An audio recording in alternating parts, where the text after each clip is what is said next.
नमस्कार. प्रतिभा P designer या चॅनलमध्ये तुम्हा सर्वांचं खूप खूप मनापासून स्वागत आहे. तर बघा, आज मी तुम्हाला याला बऱ्याच दिवसापासून बऱ्याच कमेंट होत्या बऱ्याच ताईंच्या की आम्हाला अरीवर्कचा ब्लाऊज कसं स्टिच करायचा हे सांगा. तर आज मी तुम्हाला इथे ब्लाऊज कसं स्टिच करायचा आहे ते शिकवणार आहे. तर अतिशय सोपी पद्धत आहे. तर त्यासाठी आपल्याला सिंगल फूट लागणार आहे. आपल्याला अरीवर्क ब्लाऊज स्टिच करण्यासाठी आपल्याला सिंगल फूट हवा आहे. याच्या अगोदर मी याचं वर्क तुम्हाला सांगितलेलं आहे. मार्किंग वर्क कसं करायचं याची सगळी स्टेप बाय स्टेप मी माहिती तुम्हाला दिलेली आहे. तर हे बघा, आता आपल्याला अरीवर्कचा ब्लाऊज स्टिच करायचा आहे. त्यासाठी आपल्याला सिंगल फूट जो आहे तो लावून घ्यायचा आहे. तर बघा, आता हा डबल फूट जो आहे ना तो काढून घेत आहे आणि आपल्याला हे बघा सिंगल दाब जो आहे तो आपल्याला लावून घ्यायचा आहे. तर हे बघा, अशा प्रकारे इथला जो हा स्क्रू असतो ना तो काढून घ्यायचा आणि आपल्याला हा सिंगल दाब बसून घ्यायचा. तर अशा प्रकारे हे बघू शकता. आता यामध्ये दोन प्रकारचे असतात, उजव्या बाजूचा एक आणि डाव्या बाजूचा एक सिंगल फूटमध्ये. तर तुम्हाला जो लागेल तो तुम्ही घेऊन यायचा आहे. तर हे बघा, आता खाली अस्तर ठेवलं आहे आणि वरतून आपला ब्लाऊज पीस ठेवला. ठीक आहे, हे बघा अशा पद्धतीने. तर आणि अगदी व्यवस्थित ठेवायचं आहे. आणि आता बघा, आता इथे सगळ्यात अगोदर आपल्याला गळ्याला शिलाई करायची आहे.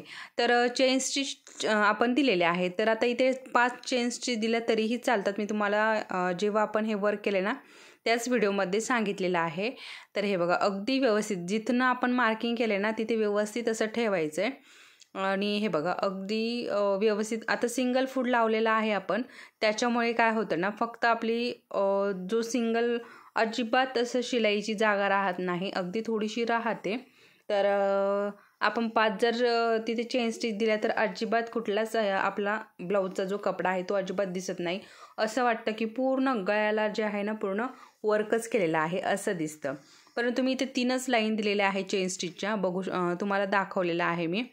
आणि आता इथे आपल्याला अशा सिंगल दाब लावून आपण हे अगदी कडेकडेने इथे शिलाई करून घ्यायची आहे. हे बघू शकता. तर अशा पद्धतीने. आणि आपण सिंगल दाब लावलेला आहे त्याच्यामुळे अगदी सावकाश आपल्याला इथे शिलाई करायची आहे. कारण आपलं हे कडेला पण यायला हवं, नाहीतर कुठे कमी जास्त झालं तर मग ते थोडंसं खराब दिसतं. तर आता हे बघा, मधला जो जास्तीचा कपडा आहे ब्लाऊज पीसचा तो कट करून घ्यायचा आहे. कारण आपण ब्लाऊज पीस जो आहे ना तो थोडासा, सगळा ब्लाऊज पीस जो आहे तो थोडा थोडा जास्तीचा ठेवलेला आहे सगळ्या बाजूने. आता आपल्याला इथे छोटे छोटे नॉचेस देऊन घ्यायचे आहे. तर अशा पद्धतीने छोटे छोटे नॉचेस देऊन घ्यायचे आहे, म्हणजे आपला गळा जो आहे ना तो पलटी पडेल व्यवस्थित त्यामुळे. आणि हे बघा, तुम्हाला लगेच दिसेल कशा पद्धतीने आपलं हे वर्क जी शिलाई जी आहे ती झालेली आहे, बघू शकता. आणि आता बघा, इथे आपल्याला परत एक दाब शिलाई देऊन घ्यायची आहे. तर हे बघा, आता फक्त चेन स्टिचच राहिलेले आहे इथे बाकी. आणि चेन स्टिच आणि अगदी थोडासा असा हिरवा जो कपडा आहे ना तो अगदी थोडासा किंचितसा दिसतोय कडेकडेने. तर तो पण दिसू नये त्याची पण थोडीशी काळजी घेतली म्हणजे तोही दिसत नाही. आणि हे बघा, अगदी कडेकडेने आपल्याला इथे शिलाई करून घ्यायची आहे. तर अशाच पद्धतीने आपल्याला सर्व जो ब्लाऊज आहे ना तो स्टिच करून घ्यायचा आहे अरीवर्कचा. तर सगळ्यात अगोदर आता सिंगल फूट लावलेला आहे आपण. तर काय करायचं ना, आता इथे फक्त गळ्याला आपण वर्क केलेलं आहे त्याच्यामुळे गळ्याचं मी अस्तर जोडून घेतलं आणि दाब शिलाई देऊन घेतली. ठीक आहे. आता खालच्या बाजूची जी शिलाई आहे किंवा अस्तर जोडायची जी साईडने बाजू आहे तर ते आपण डबल फूट लावून करतो, बरोबर. आता आपण जेव्हा डबल फूट लावणार आहोत तेव्हा आपण ती शिलाई करणार आहोत. आता आपण सिंगल फूट लावलेला आहे त्याच्यामुळे आपण सगळं जे अरीवर्कचं म्हणजे जिथे जिथे आपण वर्क केलेलं असतं, आता दंडघेराला वर्क केलेलं असतं, गळ्याला वर्क केलेलं असतं, ते आपण आता स्टिच करून घेणार आहोत. तर आता आपला बॅक पार्टचा गळा झालेला आहे. आता आपण बाहीला शिलाई करून घेणार आहोत. म्हणजे काय होतं ना, आपण जास्त वेळा पण जो फूड आहे तो चेंज करायला नको, कारण त्याने पण आपलं मशीन जे आहे ते खराब होऊ शकतं. त्यामुळे आता मी काय करते, मला जर 2-3 ब्लाऊज अरीवर्कचे असेल एक सोबत तर मी काय करते, सगळे ब्लाऊज वर्क करून घेते आणि सिंगल फूट लावला की सगळे हे अशा प्रकारे शिलाई करून घेते सगळ्यांना. सिंगल फूट लावला की सगळे, फक्त आपल्याला काय धागा चेंज करायचा असतो, वेगळे कलर जर असेल तर फक्त वरचा धागा आणि खालचा धागा चेंज करायचा असतो. फूड चेंज करायची गरज नाही. आपण अशा प्रकारे सगळे दंड घेराला आणि गळ्याला शिलाई करून दाब शिलाई करून बाजूला ठेवू शकतो. त्यानंतर डबल फूड लावला की आपण बाकीची अस्तर जोडणं किंवा बाकीचं ब्लाऊज जो स्टिच करतो तो नंतर आपण करू शकतो. तर ही पद्धत नक्की वापरू शकतो आपण, आपल्याला जर जास्त अरीवर्कचे ब्लाऊज येत असेल तर. तर बघा अशा पद्धतीने आता याला दंडघेराच्या बाजूने जसं आपण गळ्याला केलं ना सेम तसंच आपण जोडून घेतलं आहे. आता गळ्याचं थोडंसं अवघड वाटतं सुरुवातीला, परंतु बाहीचं सोपं असतं कारण फक्त सरळ सरळ शिलाई असते बाहीला, त्यामुळे हे सोपं असतं. तर हे बघा इथे पण अगदी कडेकडेने आपल्याला शिलाई करून घ्यायची आहे कारण आपण बाहीला आणि गळ्याला फक्त 3 लाईनच चेन स्टिच दिलेल्या आहेत त्यामुळे.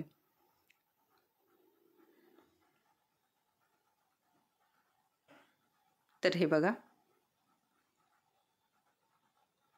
आणि याचा ब्लाऊज जो आहे तो खूप सुंदर तयार झालेला आहे. हे बघा अगदी सावकाश अशी आपल्याला इथे दाब शिलाई जी आहे ती द्यायची आहे. हे बघा तुम्हाला दिसत असेल लगेच. हे बघा अशा पद्धतीने आपली ही दाब शिलाई जी आहे ती आलेली आहे. खूप सुंदर असं फिनिशिंग पण आलेलं आहे. त्याच पद्धतीने आपल्याला दुसऱ्या बाहीला पण शिलाई करून घ्यायची आहे. तर बघा आता इथे मी दोन्ही बाही तयार करून घेतलेल्या आहेत. हे बघा आता मी तुम्हाला एक बाही दाखवली, त्यानंतर मी दुसरी पण बाही तयार करून घेतलेली आहे. आता बाहीला जोड पण द्यायचा आहे परंतु तो नंतर देणार आहे. आता आपण इथे समोरच्या गळ्याला शिलाई करून घेणार आहोत कारण आपण मी तुम्हाला सांगितल्याप्रमाणे सिंगल फूड लावलेला आहे. तर लगेच आपण याला पण सगळं जिथे जिथे आपण अरीवर्क केलेलं असतं तिथे तिथे आपल्याला शिलाई करून घ्यायची आहे. आता आपण बॅक पार्टचं गळ्याला केलेलं असतं, समोरच्या गळ्याला केलेलं असतं आणि दंड घेरायला असतं, तर तेवढं आपल्याला इथे शिलाई करून घ्यायचं असतं. तर हे बघा गळ्याला पण आता व्यवस्थित ठेवायचं आहे जसं आपण मार्किंग केलेलं आहे. आता मार्किंग जे आहे ते आपण व्यवस्थित पेपर कटिंग ठेवून केलेलं असतं, त्याच्यामुळे व्यवस्थित मार्किंगवरती ठेवलं तरीही चालतं. तर हे बघा अशा पद्धतीने व्यवस्थित असं ठेवायचं आहे आणि शिलाई करून घ्यायची आहे. आता याचा जो गळ्याचा आकार आहे तो पान आकार आहे. तर मी त्याच प्रकारे याला शिलाई केलेली आहे पानाच्या आकाराची. तर आपण गळ्याचे आकार पण वेगवेगळे करू शकतो. आता त्याचबरोबर मला बऱ्याच ताईंच्या कमेंट होत्या की आपण याला पायपिंग लावू शकतो का. तर हो आपण पायपिंग पण लावू शकतो. आपल्याला हवं ते आपण इथे करू शकतो. आपल्याला जर हवं असेल तर आपण कॉन्ट्रास्ट इथे पायपिंग लावू शकतो किंवा गोल्डन कलरची सिल्वर कलरची आपण कुठलीही पायपिंग इथे लावू शकतो आपल्या आवडीप्रमाणे. तर आता इथे पण दाब शिलाई करून घेत आहे. तर ज्या कोणा ताईला अरीवर्क ब्लाऊज स्टिच करायला थोडंसं प्रॉब्लेम येत असेल तर त्यांनी नक्कीच हा व्हिडिओ शेवटपर्यंत बघावा, म्हणजे तुमचे जे काही प्रॉब्लेम आलेले आहेत ते सगळे सॉल्व्ह होतील. तर अशा पद्धतीने आपलं हे गळ्याचं पण झालेलं आहे. ठीक आहे. आता बाकीचं जे अस्तर जोडायचं आहे ते आता आपण सिंगल फूड चेंज करून घेऊया कारण आपलं अरीवर्कचं जिथे जिथे आपण अरीवर्क केलेलं आहे तेवढं आपलं शिलाई करून झालेलं आहे. त्यामुळे आता आपण डबल फोल्ड लावून घेऊयात आणि बाकीचं जे आपल्याला स्टिच करायचं आहे बाकीच्या साईड ते आपण करून घेऊयात. तर बघा आता मी इथे दाब चेंज केलेला आहे आणि आता इथे पॅक करून घ्यायचं आहे म्हणजे आपली सुई तुटत नाही. आपण जर थोडासा जरी आपला लूज पडला दाब की आपली सुई तुटण्याची शक्यता असते, त्याच्यामुळे पूर्ण पॅक करून घ्यायचं आहे. पॅक झाल्यानंतरच आपल्याला पुढे शिलाई चालू करायची आहे. आता बघा मी आता इथे पूर्ण साईडने आता इथे शिलाई करून घेणार आहे. तर हे बघा साईड आपल्याला पूर्ण आता सगळ्या ताई ज्या आहे ना आपल्या चॅनलवरती जवळजवळ सगळ्याच ताई टेलर काम करतात, त्याच्यामुळे त्यांना हे अस्तर आणि ब्लाऊज पीस कसं जॉईन करायचं हे माहिती आहे. परंतु ज्या कुणी ताई नव्याने शिकत आहेत त्यांच्यासाठी पुढे नक्की कंटिन्यू करा. व्हिडिओ खूप महत्त्वाचा आहे आणि ज्या ताईंना येत आहे त्याही नक्कीच बघू शकता शेवटपर्यंत व्हिडिओ, कारण काही जर तुम्हाला याच्यामध्ये काही वेगळ्या टिप्स मिळाल्या तर तुम्हालाही त्याचा फायदा होईल, त्याच्यामुळे शेवटपर्यंत नक्की बघू शकता. तर बघा आणि आता इथे पण शिल्लक राहिलेला जो कपडा आहे तो आपल्याला कट करून घ्यायचा आहे कारण आपण अस्तर जो आहे तो परफेक्ट असा पेपर कटिंग ठेवून पेपर कटिंगच्याच हिशोबाने आपण हे अस्तर कटिंग केलेलं असतं. फक्त आपण ब्लाऊज पीस जो आहे तो थोडासा जास्तीचा कट करतो, कारण बघा आपण याच्यावरती वर्क केलेलं असतं. इतर वेळीही आपण हे ब्लाऊज पीस जास्तीचंच कट करतो, परंतु आता इथे आपण काय केलेलं आहे ना, वर्क केलेलं आहे. त्याच्यामुळे आपल्याला थोडं मागे पुढे जर झालं तर थोडासा कपडा ॲडजस्ट करता यावा, यासाठी आपण थोडासा अर्धा ते पाऊण इंच किंवा 1 इंच, जास्त जर ब्लाऊज पीस मोठा असेल तर 1 इंचही ठेवला तरीही चालतो. आता आपल्याला इथे बघा जॉईंट द्यायचा आहे ब्लाऊज पीसला, तर तो जॉईंट पण आपण देऊन घेऊयात. तर अगदी थोडासा जॉईंट द्यायचा आहे ते ब्लाऊज पीसला. हे बघा आता इथे मी थोडासा कपडा कट करून घेतला आहे आणि फक्त जे काखेमध्ये येतो ना तेवढाच आपल्याला भाग इथे जॉईंट करायचा आहे. तर हे बघा आता मी काय करणार आहे ना, इथे अस्तर जो आहे ना तो आतल्या बाजूने दुमडून घेणार आहे. हे बघा आतल्या बाजूने दुमडून घेतला आणि फक्त ब्लाऊज पीस बाहेर ठेवला. ब्लाऊज पीसला हा तुकडा जो आहे ना हा जॉईन करून घ्यायचा आहे, म्हणजे अस्तर आपला त्याच्यामध्ये चिटकणार नाही, येणार नाही, शिलाई बसणार नाही अस्तरला. त्याच्यामुळे तो आपल्याला आतल्या बाजूने फोल्ड करायचा आणि फक्त ब्लाऊज पीस जो अस्तर आहे त्यालाच आपल्याला शिलाई करून घ्यायची आहे. तर हे बघा आता याला पण शिलाई झालेली आहे. आता आपण अस्तर जो आहे ना तो ओपन करून आता पूर्ण अस्तर आणि ब्लाऊज पीसला शिलाई करून घेऊयात. असं उलटं केलं आहे मी आता, आणि उलट्या बाजूने म्हणजे काय होतं ना, आता ब्लाऊज पीस जास्तीचा आहे त्याच्यामुळे सुईच्या बाजूने आपल्याला कळणार नाही, त्याच्यामुळे उलट्या बाजूने केलं आहे आणि उलट्या बाजूने हे असं मी शिलाई करून घेत आहे बरोबर अस्तरच्या कडेकडेने. आता सुईच्या बाजूनेही केलं असतं, आता उलटी बाजू केलेली आहे ना, तर काय होतं ना वर्क केलेलं आहे त्याच्यामुळे थोडासा प्रॉब्लेम येऊ शकतो, कारण वर्क लवकर पुढे पुढे जात नाही त्याच्यामुळे. तर त्यासाठी काय करायचं ना, असं उलटं केल्यानंतर थोडंसं सावकाश करायचं.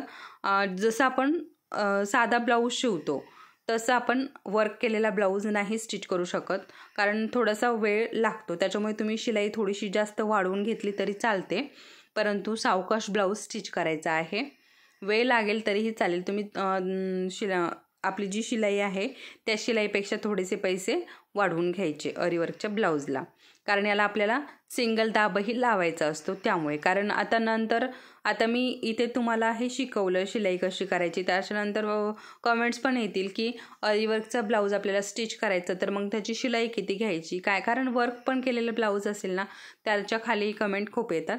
त्यामुळे मी लगेच सांगून दिलं की आपण जेव्हा वर्क केलेला ब्लाऊज स्टिच करतो तेव्हा त्याची आपण जी शिलाई करतोय त्याच्यापेक्षा 100, 150 किंवा 200 जास्त घेतले तरीही चालतील, कारण आपल्याला वेळोवेळी सिंगल दाब चेंज करावा लागतो आणि स्टिच करताना पण आपल्याला खूप सावधगिरीने हे स्टिच करावं लागतं. जिथे आपले साधे ब्लाऊज 2 होतात तिथे आपल्याला अरीवर्कचा ब्लाऊज फक्त 1च स्टिच करता येतो, त्यामुळे थोडीशी जास्त वाढवून घेतली तरीही चालेल. तर बघा अशा पद्धतीने मी बॅक पार्ट पण स्टिच करून घेतलेला आहे. बघा पूर्ण अस्तर जो आहे ना तो जोडून घेतलेला आहे. आता नेहमी काय करत असते ना, मी खालच्या बाजूने आणि गळ्याच्या बाजूने फक्त कुठलीही प्रकारची पट्टी लावत नाही. तर आज इथे मी पण पट्टी पण लावणार आहे, फक्त खालच्या बाजूने फोल्ड करून घेणार आहे. आता इथे शिलाई केलेली आहे आणि फक्त खालची बाजू जी आहे ब्लाऊज पीसची ती फक्त वरती करून घेणार आहे. मी इथे कसलीच पट्टी लावणार नाही. तुम्हाला जर पट्टी लावायची असेल तर पट्टी लावू शकता, किंवा इतर वेळी मी बरेचसे ब्लाऊज जे आहे ना गळ्याला जसं फिनिशिंग दिलेलं असतं तसंच फिनिशिंग दिलेलं असतं पट्टी न लावता, तर ते पण तुम्ही इथे पद्धत वापरू शकता. तर ते झालं आहे. त्यानंतर आपला हा साईड पार्ट राहिला होता, साईडचा जी बाजू आहे ती राहिली होती, तर आता त्याला पण शिलाई करून घ्यायची. दोन्हीही समोरासमोर ठेवायचे साईड पार्टचे भाग जे आहे ते, आणि त्याच्यावरती अस्तर ठेवायचं आणि अस्तर ठेवल्यानंतर आपल्याला शिलाई करून घ्यायची आहे.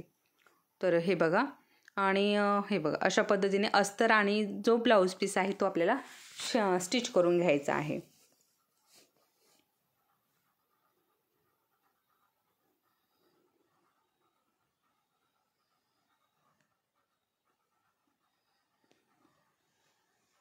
तर बघू शकता अशा पद्धतीने आपला हा साईड पार्ट पण स्टिच करून झालेला आहे.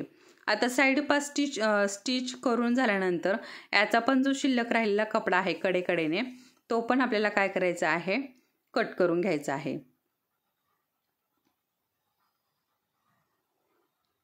आणि दुसरा भाग पण त्याच पद्धतीने आपल्याला स्टिच करायचा आहे. जसं आपण पहिला भाग स्टिच केलेला आहे सेम त्याच पद्धतीने आपल्याला दुसरा भाग पण स्टिच करून घ्यायचा आहे. तर बघा अशा पद्धतीने मी आज तुम्हाला इथे अरीवर्कचा ब्लाऊज कशा प्रकारे स्टिच करायचा आहे इथे कुठली पद्धत वापरायची, फूड कसा चेंज करायचा, अगदी स्टेप बाय स्टेप सविस्तर माहिती दिलेली आहे. हे बघा, आता साईडचा जो पार्ट आहे, जो ब्लाऊज पीसचा जास्तीचा कपडा आहे, तो पण इथे कट करून घ्यायचा आहे. आणि दोन्ही सगळ्या जो आपण भाग स्टिच केलेला आहे, सगळ्या भागाचे आपल्याला हा जास्तीचा कपडा कट करून घ्यायचा आहे.